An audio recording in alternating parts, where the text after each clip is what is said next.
Daros a buscar en la palabra del Señor, en el Evangelio de Lucas, capítulo 17. Evangelio de Lucas, capítulo 17, y unos pequeños versículos, pocos, del 1 al 6. Lucas 17, del 1 al 6. Y vemos lo que el Señor nos presenta en esta mañana para meditar en su palabra santa. Lucas 17, del 1 al 6. Jesús dijo a sus discípulos: imposible es que no vengan tropiezos, mas ay de aquel por quien vienen los tropiezos.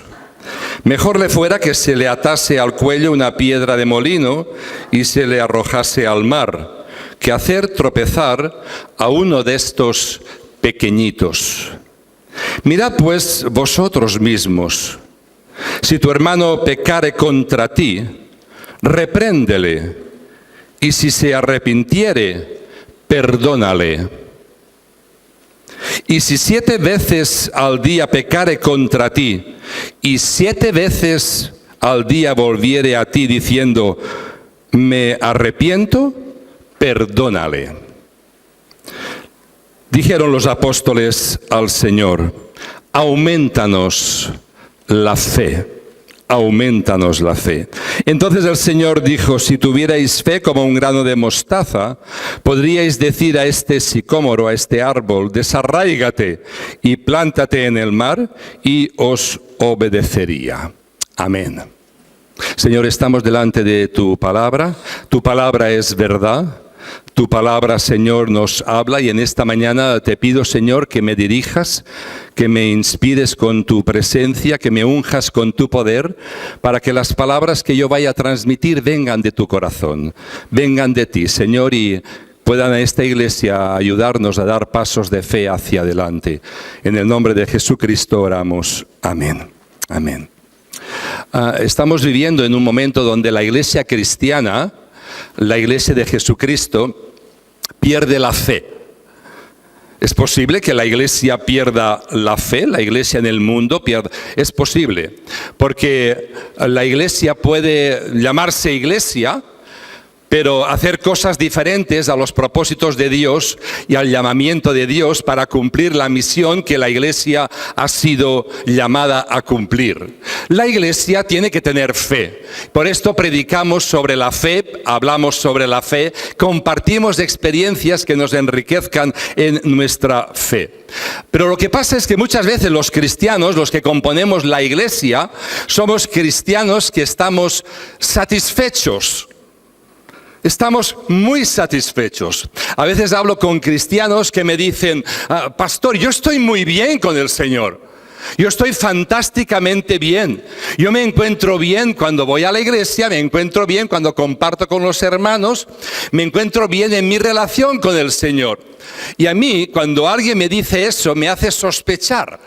Y me hace sospechar no porque yo sea una persona que sospeche, sino porque la palabra de Dios me dice que el cristiano no puede estar satisfecho y no estamos nunca bien.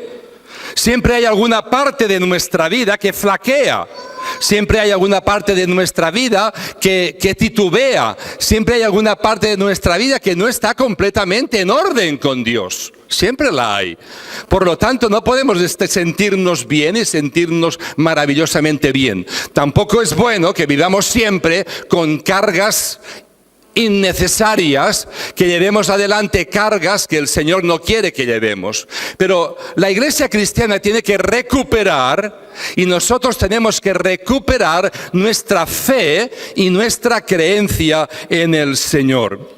Mucha gente actualmente está humanizando mucho el tópico de la fe. Y habla sobre la fe como si la fe fuera algo que se puede comprar o vender. Mucha gente habla de la fe como una ganancia personal. Hay iglesias cristianas que predican la superfe. La superfe. ¿Y qué significa la superfe? La superfe significa que Dios te bendice, Dios está contigo, si tú tienes un buen coche, si tú tienes una buena casa, si tú tienes un buen trabajo, si tú tienes un buen salario. Y si te falta eso, es que no tienes fe. Yo no veo esta teología por ninguna parte en la Biblia. Al contrario, veo una teología diferente, una teología de sacrificio, una teología de entrega, una teología de búsqueda de Dios y de la búsqueda genuina de la fe en el Señor. Pero hay iglesias cristianas que predican esa superfe. Claro, es muy humano querer tener esa fe, la fe que nos soluciona todos los problemas. Pero no es así como lo encontramos en la palabra del Señor. Algunos oran y dicen, Señor, prospérame, prospérame. Y está bien, es lícito orar al Señor que nos prospere, pero no solamente en la parte material, sino también en la parte espiritual. El Señor tiene que prosperarnos y derramar su presencia porque Dios quiere estar contigo, Dios quiere ayudarte, Dios quiere darte su palabra, Dios quiere darte su apoyo y que tú crezcas en tu relación con Él. Existen muchos pseudo cristianos que dudan de Dios. ¿Esto es posible? No. Esto es contradictorio. Pero hay por eso llamamos pseudo cristianos que dudan de Dios.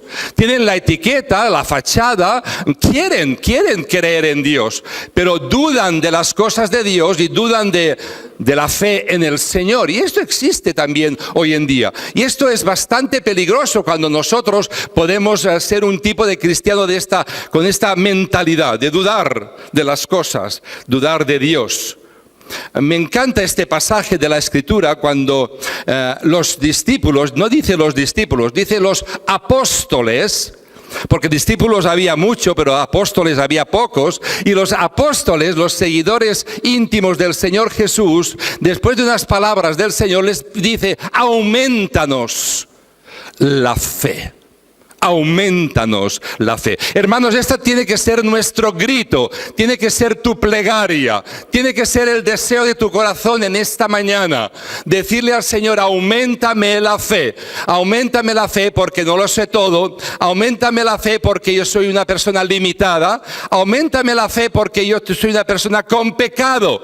Y si decimos que no tenemos pecado, entonces estamos contradiciendo la palabra del Señor, porque hay pecado en las personas. Hay personas que dudan de Dios. Y tal vez tú eres una persona que de vez en cuando puedes dudar del Señor. A lo mejor no dudas de su existencia, a lo mejor no dudas de que está ahí, que es real, que está en alguna parte, pero dudas de que Él provea, dudas de que Él te ama, dudas de que Él te conozca, dudas de que Él quiera tener una relación personal contigo. ¿Os acordáis de aquella historia que os conté hace tiempo de una teología que existió en los años 60 aproximadamente, cuando yo estaba en el seminario a finales de los 60, y recuerdo que la teología se llamaba la muerte de Dios, la teología de la muerte de Dios. Esto lo podéis ver por internet seguramente. Bueno, no lo busquéis, no hace falta. Pero existía esa teología de la muerte de Dios. Y un teólogo estaba hablando con su esposa en la casa, en la comida, acerca de la muerte de Dios. Dios ha muerto, Dios ha envejecido, Dios ha desaparecido, Dios se ha olvidado, Dios no quiere saber nada de la humanidad, Dios ha muerto. Y el niñito que estaba allí escuchando a su padre hablar con su madre dijo, pero papá, ¿cómo es posible que digas que Dios ha muerto si yo he hablado con Él esta mañana? ¿Cómo es posible si yo he hablado con Él esta mañana? Si tú tienes relación con el Señor, si tú tienes relación con Él, tú estarás cerca del Señor y tu fe aumentará. Y tú estarás cerca del Señor y tu fe crecerá. Los apóstoles estaban ahí pidiendo al Señor que aumentara su fe, su creencia en Él. Pero estaban pidiendo algo más que lo vamos a hablar en esta mañana.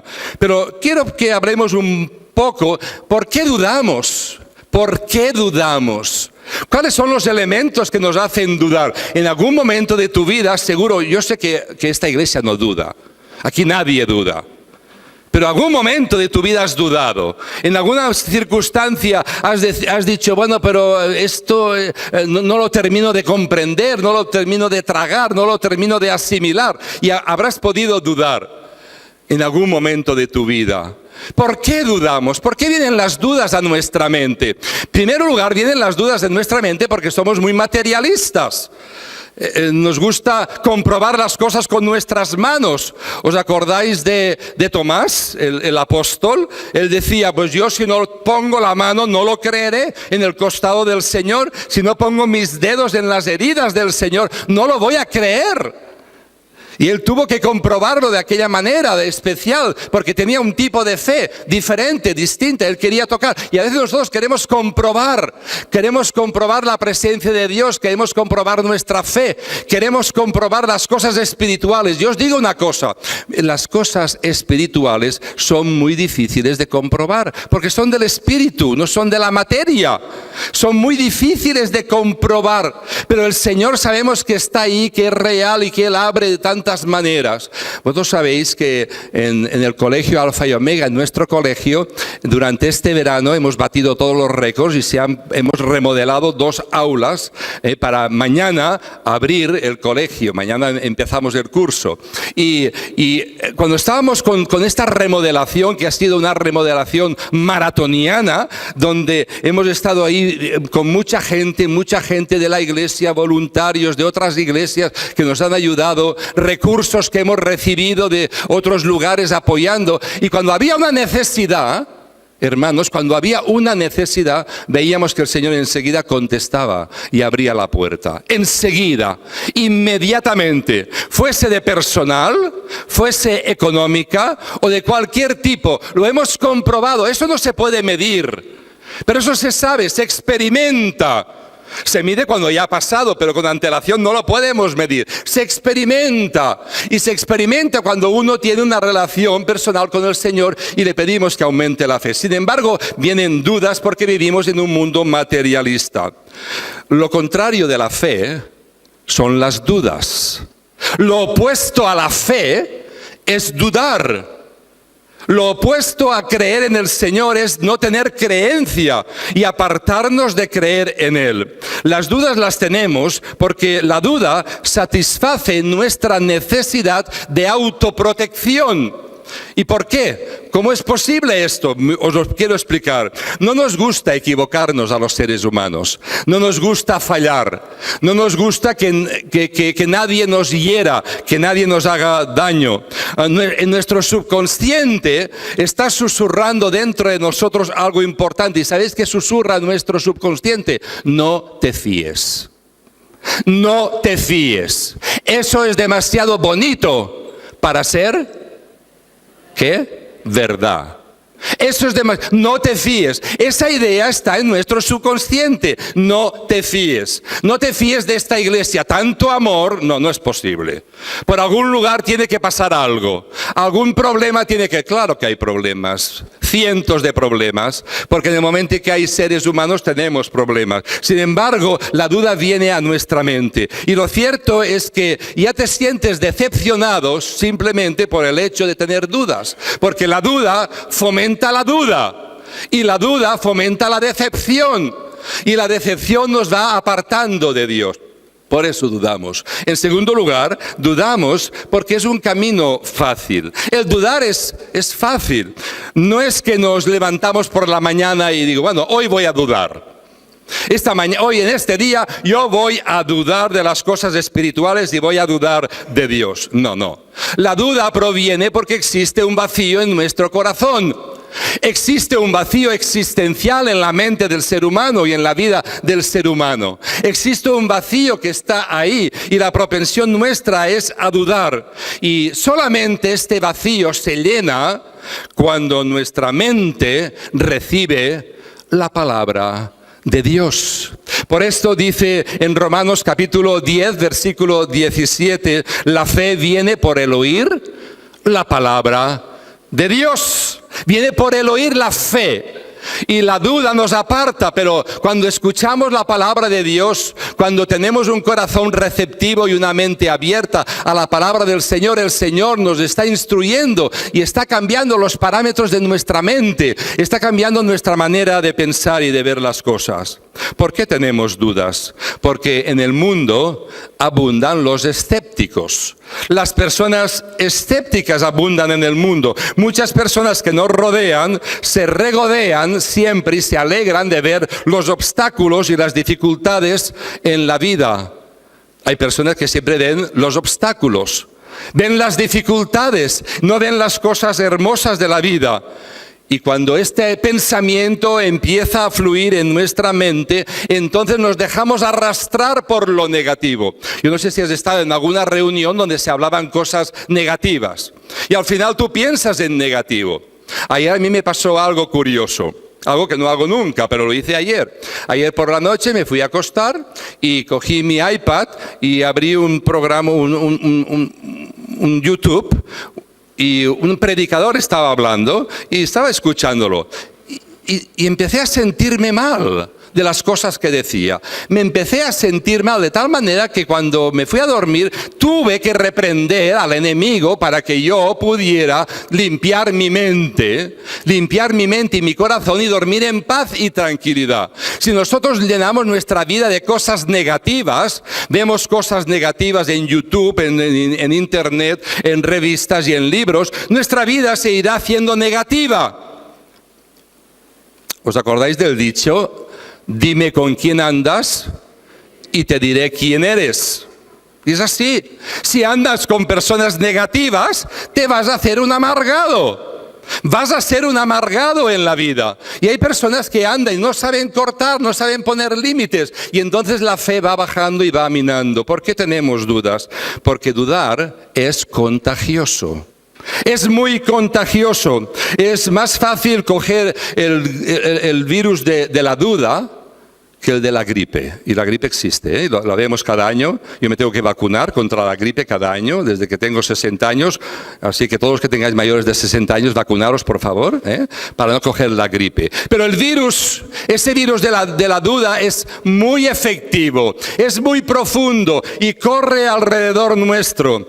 Ese virus de la duda, ¿sabéis cómo entra? Por las palabras. Por las cosas que decimos, las palabras que nosotros decimos a nuestro alrededor. Las palabras que pronuncian tienen poder, y lo dice la Biblia. Las palabras que tú dices tienen poder, porque las palabras que tú estás diciendo es lo que tú crees, es lo que tú piensas. Es lo que tú estás confesando con tu boca y lo estás diciendo con tu boca, lo que hay en tu corazón. Las palabras que pronuncian tienen poder. ¿Para qué? Poder para levantarte y poder para hundirte. Lo tienen poder. Si tú a un niño le dices, nunca harás nada bien, ¿qué estás diciéndole a ese niño? Que va a ser un inútil. Y le vas a hacer un inútil, porque se lo estás diciendo, nunca harás nada bien.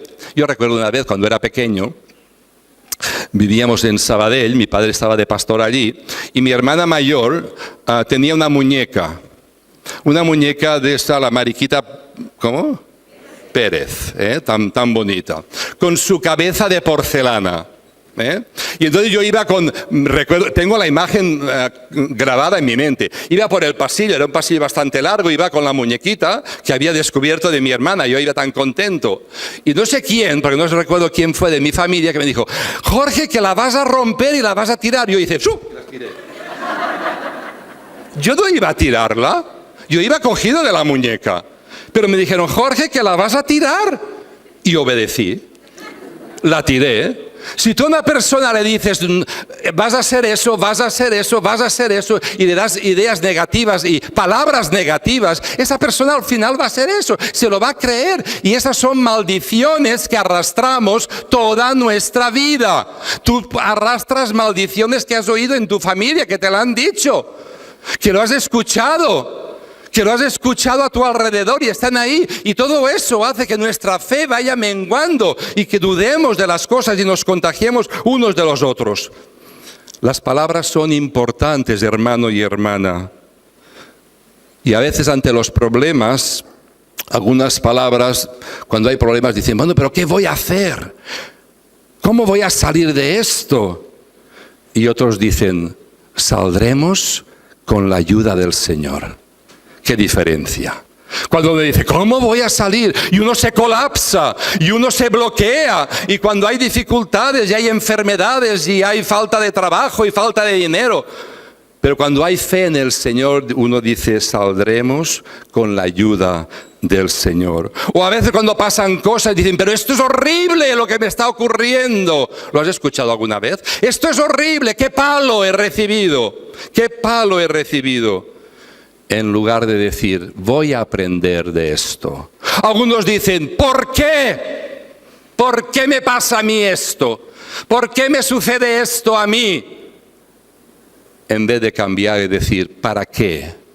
¿Para qué paso esta experiencia? ¿Cuál es el objetivo de esta situación que me está ocurriendo? Algunos dicen, no hay ninguna salida, todas las puertas están cerradas. Y otros dicen, no hay imposible para Dios.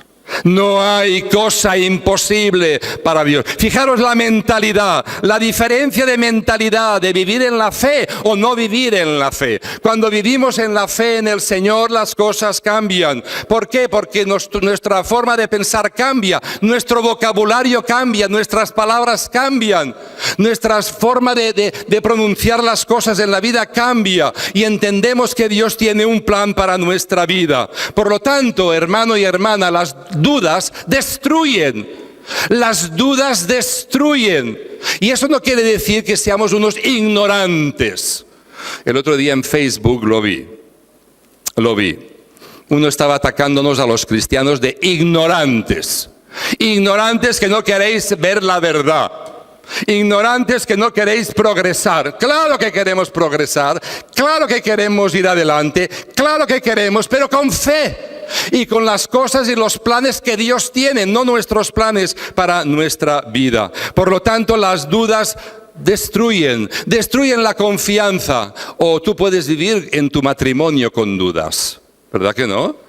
¿Tú podrías vivir un matrimonio con dudas? ¿Tú podrías vivir en tu relación con tus hijos con dudas?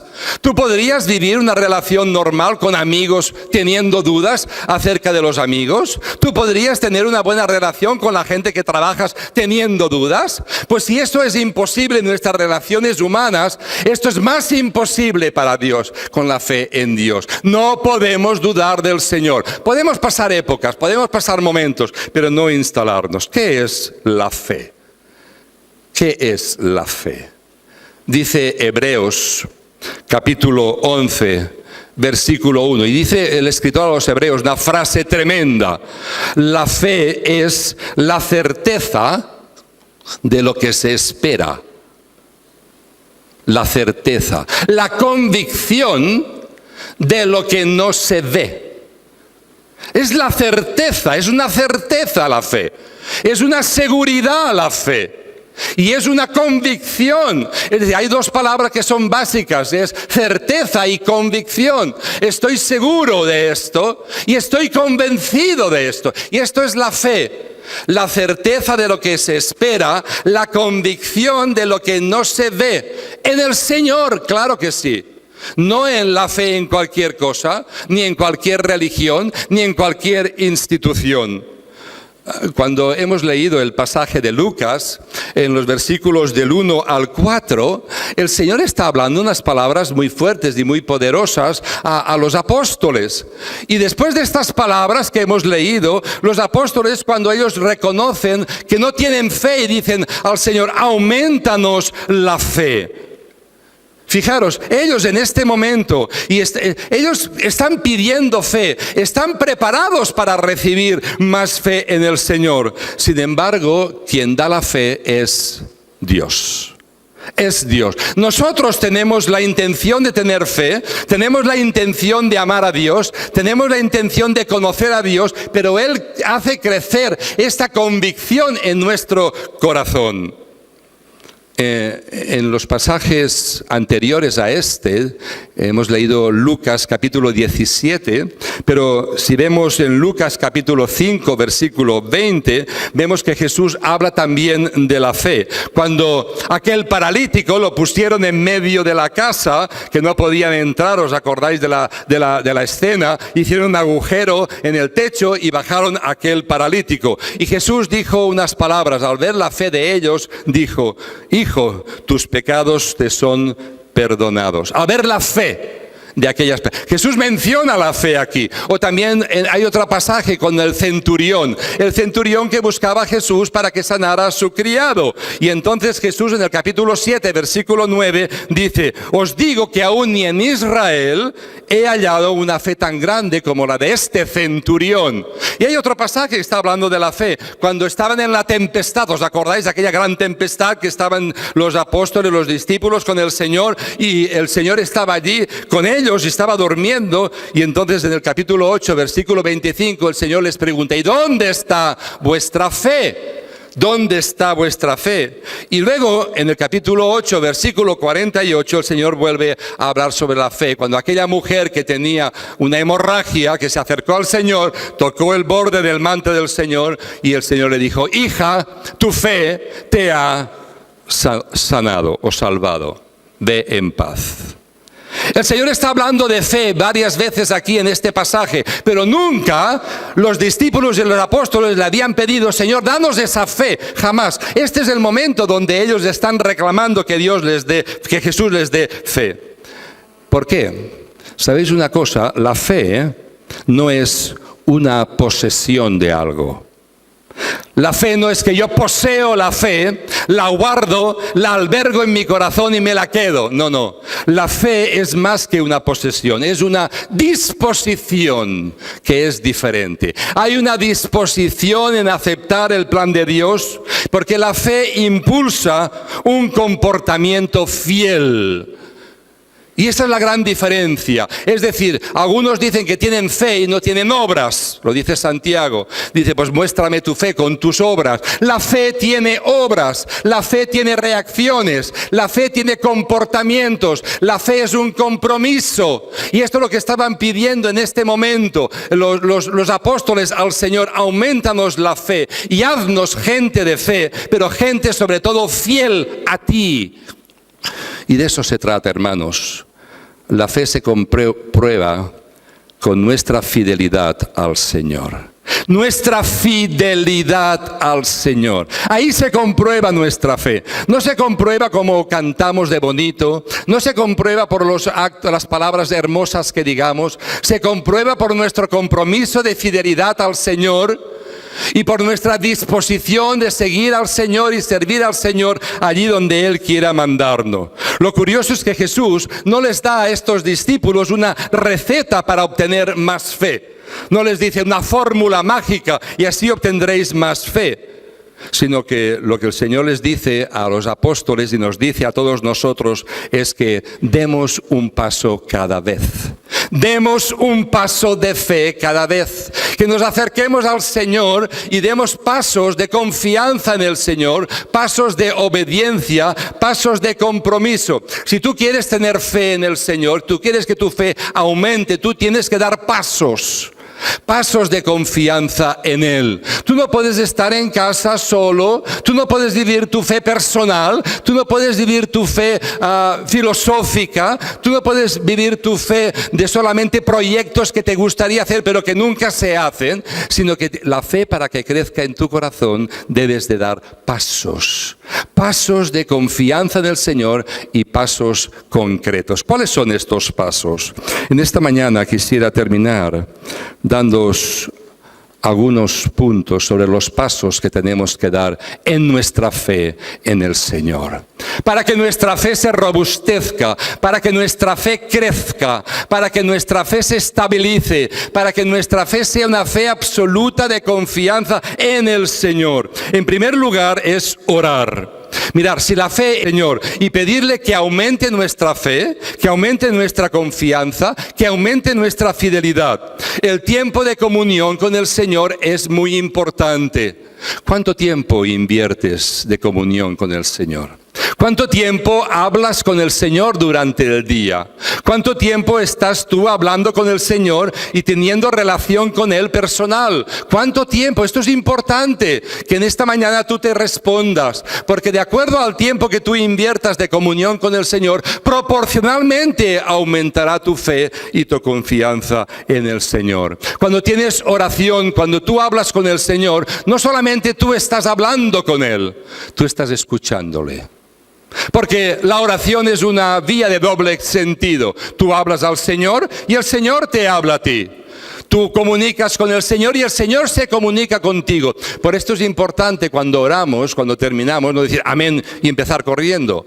Otra cosa, hay gente que está orando como una fórmula, dice al final en el nombre de Jesús amén y se pone a hacer otra cosa inmediatamente. Yo no me imagino saliendo de una recepción de un alto dignatario que tú te despides y le dices, adiós, me voy corriendo. Digo, bueno, ¿qué pasa aquí, no? Y a veces con el Señor lo hacemos así. Amén, me voy corriendo y me voy a hacer lo que estaba haciendo. No, ten un tiempo de descanso delante del Señor después de la oración. Ten un tiempo de escuchar la voz de Dios. Ten un tiempo donde el Señor te hable, donde el Señor te transmita, donde el Señor se comunique contigo. Porque el Señor se quiere comunicar contigo. A lo mejor tú has echado el cerrojo, tú no quieres escucharle. Tú has dicho tu discurso al Señor, le has pedido todo lo que querías pedir, le has dicho todo lo que querías decirle, pero no estás escuchando. Si quieres que tu fe aumente y nuestra fe para que aumente, tenemos que tener ese tiempo de oración de esta manera con el Señor. En segundo lugar, relacionándonos unos con los otros. Relaciónate con la gente.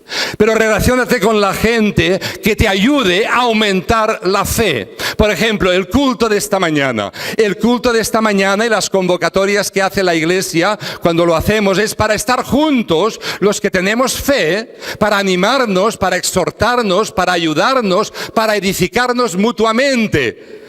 Durante la semana tenemos mucho tiempo de estar con negocios, con personas que no aman al Señor, con personas que no conocen a Dios, ¿verdad que sí? Pero este tiempo de comunión es importante. Relaciónate. El pueblo de Dios tiene que reunirse, adorar juntos, orar juntos, compartir juntos, comer juntos, vivir la vida cristiana juntos. ¿Cómo podemos conseguir una fe poderosa también? Orar, relacionándonos, pero también las Escrituras, leyendo las Escrituras.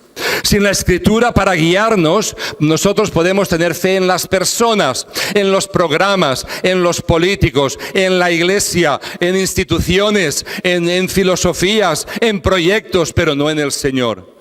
Las Escrituras nos orientan, las Escrituras nos dan la guía, las Escrituras nos acercan al Señor para que podamos desarrollar y conocer la fe de la gente que está narrada en la Biblia. La Biblia explica de una forma clara y concreta aquellas personas que tuvieron fe. En el capítulo 11 de Hebreos está ahí toda una relación. Desde el Antiguo Testamento hasta el último tiempo, todas las personas que tuvieron fe en el Señor y cómo por su fe alcanzaron ver la gloria de Dios, cómo por su fe alcanzaron dar pasos, cómo por su fe fueron transmisores de la presencia de Dios. Nuestra fe crece en la medida que actuamos según la fe. Según la fe que tengas, así actuarás. Según la confianza que tengas, así actuarás. En este pasaje que hemos leído vemos que el Señor les está hablando que la forma del reino, la fórmula del reino, los hijos del reino, somos distintos a los del mundo. Tenemos los valores del reino y el Señor se lo explica de esta forma. ¿Cuáles son los valores del mundo? Mirad, hermanos, los valores del mundo es pedir mis derechos. Los derechos, lo que me corresponde, lo que tengo que tener, que me reconozcan, que se acuerden de mí, que hablen de mí, y reclamo siempre mis derechos. Está muy bien reclamar nuestros derechos, claro que sí, claro. no es nada indigno. Pero no poner el énfasis en eso, porque en el reino de Dios, la cultura del reino de Dios es una cultura diferente a la del mundo, diferente a la de esta tierra. Jesús está diciendo en todo este pasaje anterior, está hablándoles de perdonar, está hablándoles de amar, está hablándoles de acercarse unos a los otros, está hablándoles de que vivan una fe comprometida y especial, está hablando de que se preocupen de los marginados, de los pobres, de los necesitados. Está hablando de que se requiere una entrega total al reino de Dios. Está hablando de que para vivir una vida cristiana el perdón es incondicional. Está hablando que Dios bendice a los que no se lo merecen. Dios bendice, no a los que se creen que se lo merecen, a los que creen que no se lo merecen, a esos bendice Dios. Y Jesús está hablando de todas estas cosas, y al final de todo esto está diciendo que vivan esa fe, que vivan ese concepto. Y los apóstoles reclaman ese concepto. No te rindas ante las dudas, hermano y hermana. No te rindas ante las adversidades de la vida. No te rindas ante los problemas. No te rindas ante la situación que estás viviendo. Tal vez una situación difícil, complicada, dramática. No te rindas. Hay grandes desafíos y grandes oportunidades delante de ti que, ejerciendo la fe en el Señor, vas a poder cambiar y transformar. Los apóstoles eran hombres sin organización. Los apóstoles, ¿sabéis una cosa? No tenían internet, no lo tenían. Los apóstoles no tenían medios. Los apóstoles eran sencillos, pero los apóstoles estaban llenos de Dios, llenos de Dios. La convicción que les movía era el Señor y su fe en el Señor. Y esto es lo que la iglesia de hoy nosotros tenemos que rescatar, hermanos. No ponemos la fe en nuestros programas. El año que viene vamos a celebrar el centenario de esta iglesia. Va a ser un año de muchas actividades, de muchos programas, pero no ponemos nuestra fe en el centenario, no ponemos nuestra fe en los pioneros de la iglesia, no ponemos nuestra fe en los programas que vamos a hacer, ponemos nuestra fe en el autor de esta iglesia, el Señor Jesucristo. Por esto, hazlo tú en tu vida. Tal vez vives frustrado, vives con sentimiento de fracaso, con sentimiento de duda en cada momento, con sentimiento de desesperación. Busca al Señor, como decimos en esta mañana. Se cuenta una historia, y quiero terminar con esta historia, de un gran violinista, de reconocimiento mundial e internacional, Paganini. Paganini era un virtuoso del violín, y cuando él tocaba, pues la gente le aclamaba y la gente le gustaba la técnica que utilizaba, el cómo transmitía a través del violín. Y se dice que en uno de los conciertos de Paganini, cuando iba a salir, tenía su violín en la mano y se da cuenta que no era su violín. Eso es verdad. Le habían cambiado el violín. No sé si sabe si voluntariamente o involuntariamente, pero no era su violín. Era un violín de otra persona, un violín de segunda mano. No era el suyo, el propio, el que él tocaba. Y entonces él se puso delante de la gente y él dijo unas palabras importantes. Señoras y señores, les quiero demostrar esta noche que la música no está en el violín, está en mi alma y se la quiero transmitir. Y aquel cogió el violín que no era suyo, Paganini, y un violín que no tenía ejercitado, que no tenía manipulado con sus manos, y empezó a tocar el violín como nunca lo había hecho. Como nunca lo había hecho. Y la gente se puso de pie y empezó a aplaudir porque jamás habían escuchado a Paganini tocar de esa manera, con su alma y con ese violín de segunda mano. Tal vez tú te sientes un violín de segunda mano o de tercera mano. Tal vez tú te sientes una persona despreciada, no reconocida, no valorada, no amada. Tal vez tú te sientes una persona lejana a Dios, sin fe en el Señor. El Señor te va a coger con sus manos si te dejas. El Señor quiere coger ese violín que eres tú, un violín precioso. Eres una obra de arte, eres especial. Tienes que creerlo, eres especial, porque Dios te ha creado. Y porque Dios te ha creado, quiere hacer de ti una persona nueva. Pero en las manos de Él, del Señor, vas a entonar la mejor melodía del mundo. La vas a entonar. Deja de vivir en el fango, deja de vivir en el barro, deja de vivir atadas tus manos y tus pies que no puedes caminar. Deja de vivir una vida de dudas, de crítica, una vida insidiosa. Ámate un poco a ti mismo, hermano y hermana. Ámate en el nombre del Señor. Ámate. Y así podrás amar a los demás. Jesús quiere coger tu vida y que tú seas la mejor melodía del mundo. Y tú puedes pensar, ¿a mí? Sí, a ti. La mejor melodía del mundo. Y en esta mañana dile, Señor, auméntame la fe. Quiero creer eso. Debo de creer eso. Quiero responder sí a tu llamamiento. Quiero, Señor, estar cerca de ti. Solo el Señor va a transformar tu vida. Vamos a ponernos de pie. Vamos a orar al Señor. Padre, quiero pedirte en esta mañana, con todo mi corazón, que tú aumentes la fe de esta iglesia, que tú aumentes nuestra confianza y nuestro compromiso contigo.